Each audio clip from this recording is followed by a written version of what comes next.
नमस्कार, मैं हूं अंकुर। आप देख रहे हैं सत्य हिंदी का न्यूज बुलेटिन। एक नजर डाल लेते हैं अब तक की खबरों पर। पीएम मोदी आज 12वीं बार लाल किले से बोले। उन्होंने इस दौरान बहुत सी बातें की और वादे भी किए, लेकिन इस दौरान उनके राइटर्स ने उन्हें फंसा दिया। पीएम मोदी ने फिर लाल किले से झूठ बोल दिया। उन्होंने कहा कि 50-60 साल पहले सेमीकंडक्टर पर चर्चा हुई, मगर फाइल आगे नहीं बढ़ी, जिससे भारत पिछड़ गया, जिसके बाद लोग इसकी सच्चाई बताने लगे। कांग्रेस के वरिष्ठ नेता जयराम रमेश ने कहा, ये मोदी के झूठ का एक और उदाहरण है। उन्होंने कहा कि कांग्रेस की ही सरकार में चंडीगढ़ में सेमीकंडक्टर्स कॉम्प्लेक्स लिमिटेड की स्थापना की गई थी और 1983 में ही इसका ऑपरेशन भी शुरू हो गया था। हालांकि पीएम ने कह दिया कि देश में सेमीकंडक्टर के बारे में विचार 50-60 साल पहले शुरू हुआ था, लेकिन ये फाइलों में ही अटका रहा। पीएम मोदी ने कहा कि आज पूरे विश्व में टेक्नोलॉजी की बात हो रही है और विकसित हो रही है। आज मैं किसी की आलोचना करने यहाँ नहीं आया हूँ, पर आज से 4-5 दशक पहले हमारे देश में सेमीकंडक्टर की बात हो रही थी, पर किसी ने ध्यान नहीं दिया और उस विचार की भ्रूण हत्या कर दी गई। हमने इस अपराध बोध को खत्म करने का काम किया है और 6 यूनिट इसकी जमीन पर उतार रहे हैं। इस साल के अंत तक मेड इन इंडिया चिप धरती पर उतार देंगे। कांग्रेस नेता जयराम रमेश ने पीएम मोदी के लाल किले के प्राचीर से दिए गए भाषण पर प्रतिक्रिया दी। उन्होंने कहा कि लाल किले की प्राचीर से आज पीएम मोदी का भाषण बासी, पाखंडी, नीरस और चिंताजनक था। विकसित भारत, आत्मनिर्भर भारत और सबका साथ सबका विकास जैसे वही दोहराए गए नारे साल दर साल सुने जा रहे हैं, लेकिन इनका कोई ठोस नतीजा नहीं निकला है। Made in India semiconductor chip का वादा अनगिनत बार किया जा चुका है, हर बार धूमधाम से, हर बार बिना परिणाम के। ये वादा दरअसल आज एक बड़े झूठ के साथ किया गया, जो पीएम मोदी की पहचान बन चुका है, क्योंकि भारत का पहला सेमीकंडक्टर कॉम्प्लेक्स 1980 के दशक की शुरुआत में ही चंडीगढ़ में स्थापित हो चुका था। किसानों की रक्षा की बात अब खोखली और अविश्वसनीय लगती है, क्योंकि उन्होंने 3 काले कृषि कानून थोपने की कोशिश की थी। आज भी एमएसपी की कानूनी गारंटी, लागत पर 50% लाभ के साथ एमएसपी तय करने या कर्ज माफी का कोई ठोस ऐलान नहीं है।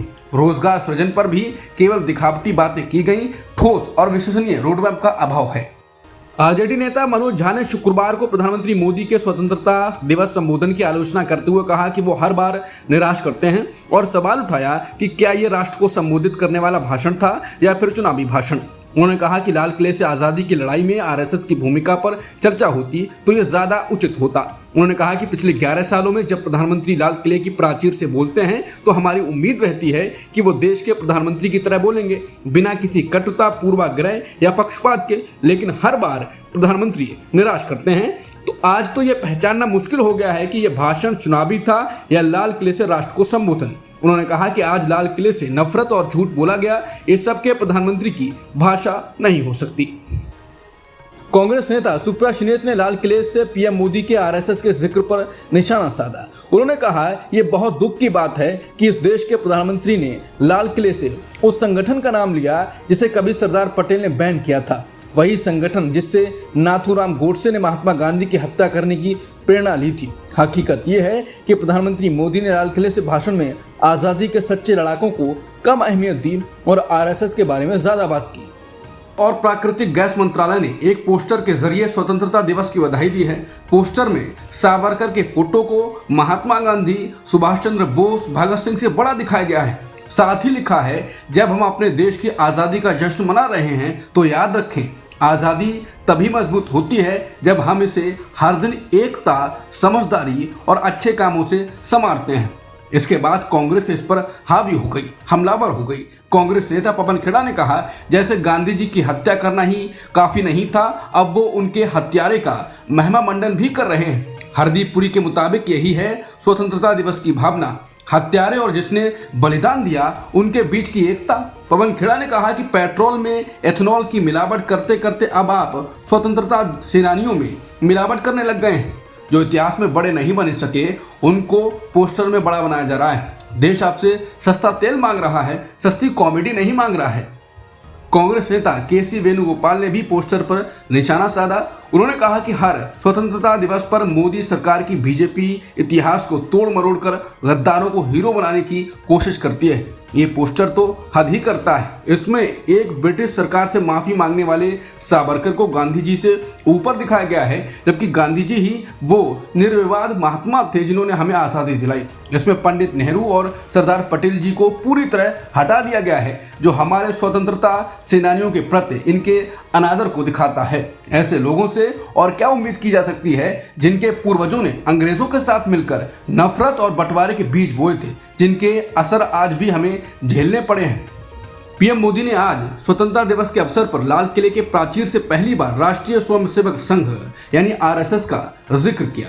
इस मौके पर इन्होंने आरएसएस की खूब तारीफ की। पीएम मोदी ने कहा कि आरएसएस का 100 साल का सफर देश समाज के लिए समर्पित है। प्रधानमंत्री मोदी ने अपने संबोधन के दौरान कहा कि आज मैं गर्व के साथ कहना चाहता हूं कि 100 वर्ष पहले एक संगठन आरएसएस का जन्म हुआ। राष्ट्र की सेवा के 100 वर्ष एक गौरवपूर्ण स्वर्णिम अध्याय है। व्यक्ति निर्माण से राष्ट्र निर्माण के संकल्प के साथ मां भारती के कल्याण के उद्देश्य से स्वयं सेवकों ने अपना जीवन हमारी मातृभूमि के कल्याण के लिए समर्पित कर दिया। एक तरह से आरएसएस दुनिया का सबसे बड़ा एनजीओ है। इसका 100 वर्षों का समर्पण का इतिहास है। कांग्रेस नेता जयराम रमेश ने कहा है कि आज पीएम मोदी के भाषण का सबसे चिंताजनक पहलू लाल किले की प्राचीर से आरएसएस का नाम लेना था, जो एक संवैधानिक धर्मनिरपेक्ष गणराज्य की भावना का खुला उल्लंघन है।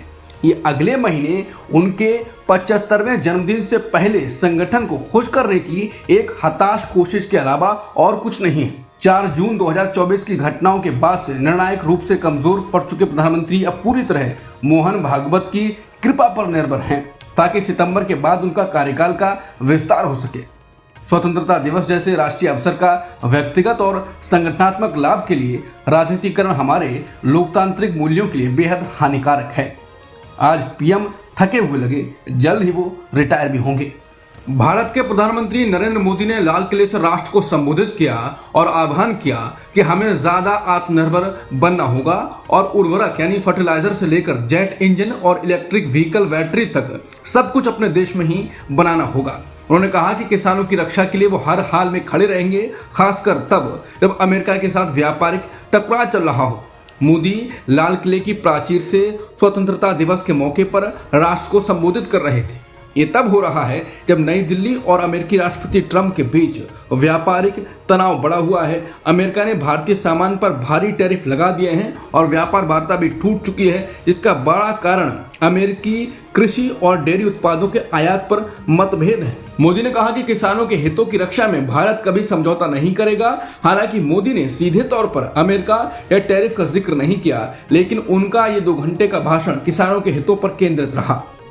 प्रधानमंत्री नरेंद्र मोदी ने कहा कि सीमावर्ती इलाकों में डेमोग्राफी बदल रही है। हम अपना देश घुसपैठियों के हवाले नहीं कर सकते हैं। घुसपैठिए आदिवासियों को भ्रमित करते हैं, वो आदिवासियों की रोजी रोटी छीन रहे हैं। मैं देश को इस चुनौती से आगाह करना चाहता हूं। उन्होंने कहा कि इसके लिए हाई पावर डेमोग्राफी मिशन शुरू करने का फैसला किया है। आज प्रधानमंत्री मोदी ने लाल किले की प्राचीर से 12वीं बार तिरंगा फहराया। इस दौरान उन्होंने राष्ट्र को संबोधित किया। पीएम मोदी ने लाल किले की प्राचीर से पाकिस्तान के चीफ मार्शल आसिम मुनीर को चेतावनी भी दी थी। पीएम मोदी ने कहा कि भारत न्यूक्लियर की धमकियों को सहने वाला नहीं है। न्यूक्लियर ब्लैकमेल लंबे अरसे से चला आ रहा है, अब नहीं सहेगा भारत। आगे भी दुश्मनों ने कोशिश की तो हम मुंहतोड़ जवाब देंगे। कांग्रेस अध्यक्ष मल्लिकार्जुन खड़गे ने शुक्रवार को आरोप लगाया कि सत्ता में बने रहने के लिए बीजेपी किसी भी हद तक अनैतिक तरीके अपनाने को तैयार है। उन्होंने फिर दोहराया कि देश भर में चुनावों में कई गड़बड़ियां सामने आ रही हैं। स्वतंत्रता दिवस के मौके पर कांग्रेस मुख्यालय में तिरंगा फहराने के बाद अपने भाषण में उन्होंने आरोप लगाया कि बिहार की वोटर लिस्ट में स्पेशल इंटेंसिव रिवीजन के नाम पर विपक्ष के वोट खुलेआम काटे जा रहे हैं। यहां तक कि जिंदा लोगों को भी मृत घोषित कर दिया जा रहा है। कांग्रेस प्रमुख ने कहा कि सबसे हैरान करने वाली बात यह है कि 65 लाख लोगों के वोट काटने पर बीजेपी को कोई आपत्ति नहीं।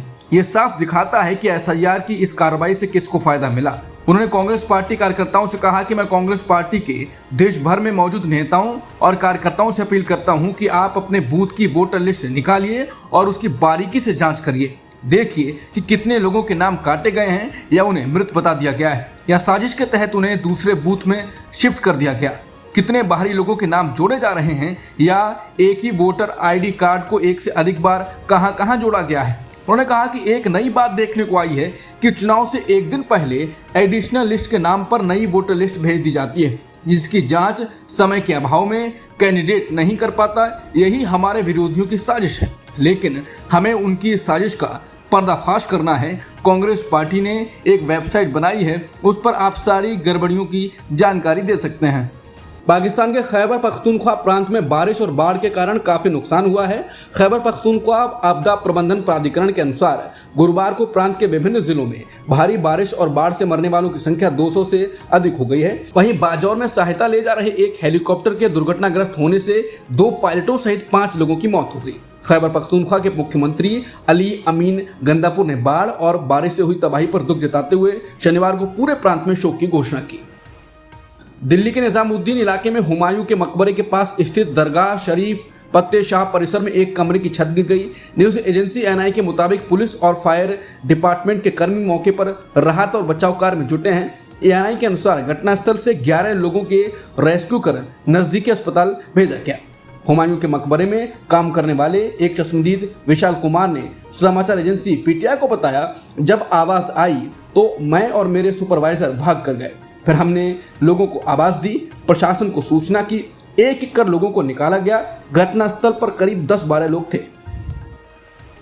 रूस के राष्ट्रपति व्लादिमीर पुतिन ने शुक्रवार को भारत की अंतर्राष्ट्रीय मामलों में योग्य अधिकार की तारीफ की और कहा कि भारत दुनिया के बड़े मुद्दों को सुलझाने में सक्रिय भूमिका निभा रहा है। भारत के राष्ट्रपति द्रौपदी मुर्मू और प्रधानमंत्री मोदी को स्वतंत्रता दिवस पर भेजे संदेश में पुतिन ने यह भी कहा कि रूस भारत के साथ अपने विशेष और विशेषाधिकार प्राप्त रणनीतिक साझेदारी को और मजबूत करने के लिए प्रतिबद्ध है। पुतिन ने कहा कि भारत को दुनिया में एक सम्मानित जगह मिली हुई है और वो अंतर्राष्ट्रीय एजेंडे के सबसे अहम मुद्दों को हल करने में सक्रिय रूप से हिस्सा लेता है। अब तक की खबरों में इतना ही। बाकी खबरों के लिए बने रहिए सत्य हिंदी के साथ।